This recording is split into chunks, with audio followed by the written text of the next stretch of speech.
السلام عليكم ورحمة الله وبركاته. اللهم صل وسلم وبارك على سيدنا محمد. ازيكم حبايب قلبي؟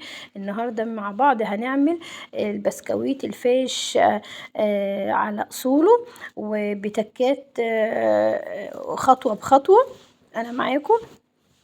اول حاجة نجيب لبن من عند اللبان او يكون كامل الدسم. هنغلي كوباية، نغليها كويس، وبعد ما نغليها نجيب اي بقولات بقى عندك، عدس، فول، سمسم، اي حاجة، وهجيبها احطها في برطمان معقم، واحط كوباية اللبن واروح منزلة البقوليات، الفول، العدس، اي حاجة عندك.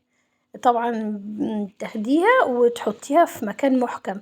انا كان عندي ردة هنا، هحطها في الردة، وبحيث ان انا عايزة يوصل لها مكان دافي. ممكن لو ما عندكيش ردة تحطيها في فرن وتلفيها كويس. من عملتيها الساعة 9 الصبح، تاني يوم الساعة 9 الصبح تختبريها ازاي ان هتفصل المية عن اللبن، وهيعمل زي الجبنة، والبقوليات دي هتبقى فوق. وهنا بعد ما عملناها من الساعة 9 الصبح، تاني يوم الساعة 9 الصبح فتحت عليها، وهنعمل لها عملية تخمير تاني، اختبار تاني دي بقى بربي عجينة، بقى بربي خميرة تانية.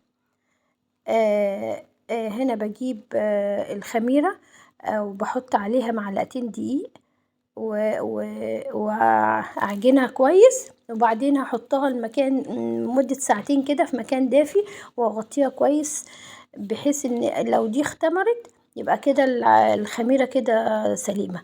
لو ما قامتش وما اختمرتش يبقى كده عشان ما بوظش الدقيق. انا عاملة كيلو دقيق واحد بس. وهنا بوريكم ان بعد ساعة ان العجينة اختمرت.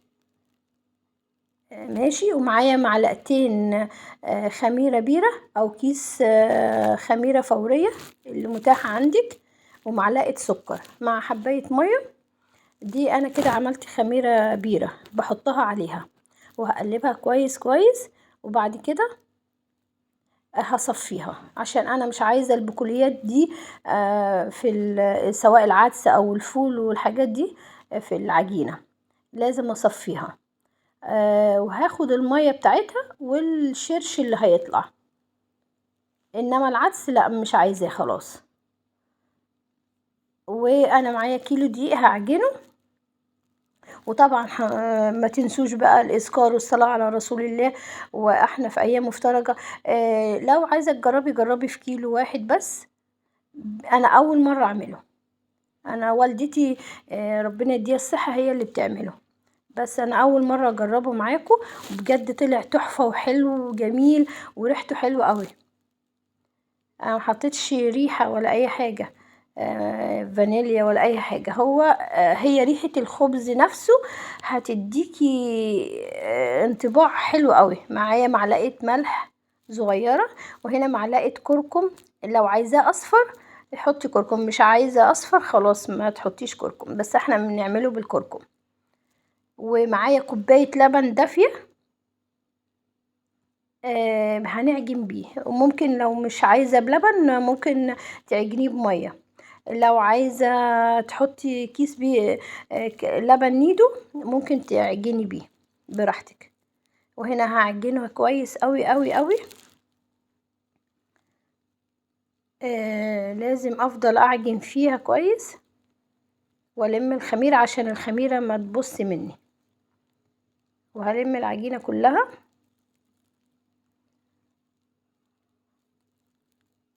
وحابة اقول لكم ان مفيش حاجة صعبة، يعني جربوا واعملوا. محدش اتولد وهو بيعرف كل حاجة، لا، التجربة خير دليل.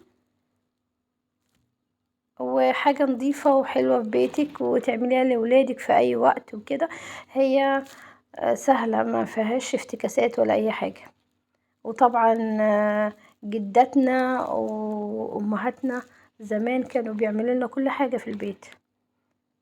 ومعايا هنا اجيب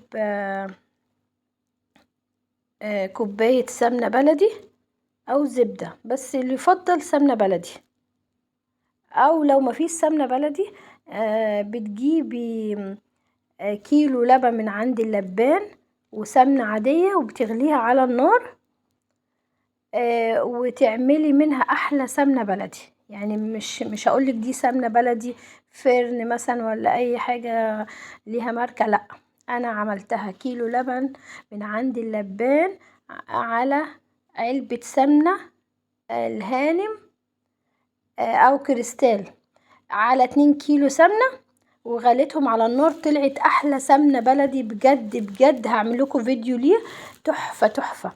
وهنا لازم ادخل السمنة جوه العجينة كويس، هفضل الم في العجينة هي ماسكة معايا شوية. هنا بوريكم ان سبحان الله وانا بمسح الكوباية المعيار اتكتب اسم الله، اقسم بالله لوحده ما كتبتش حاجة. هنا بعد ما لميت العجينة لازم اغطيها واغطيها بكيس نظيف وحلو واقفل عليها كويس قوي. انا هسيبها تختمر لمدة ساعتين 3 وهغطيها، لازم ادفيها كويس، احط عليها كذا فوطة واسيبها ساعتين 3.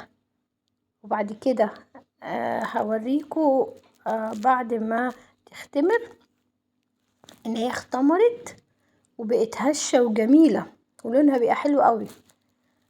بصوا معايا ما شاء الله ما شاء الله بسم الله ما شاء الله. ده كيلو واحد بس العجينة هشة وحلوة ازاي طرية.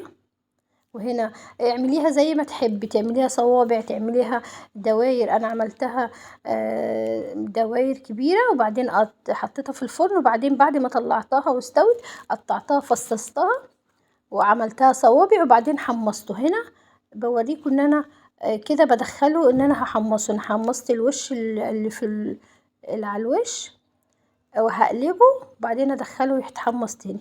بألف هنا وشفا، اتمنى ان تجربوه.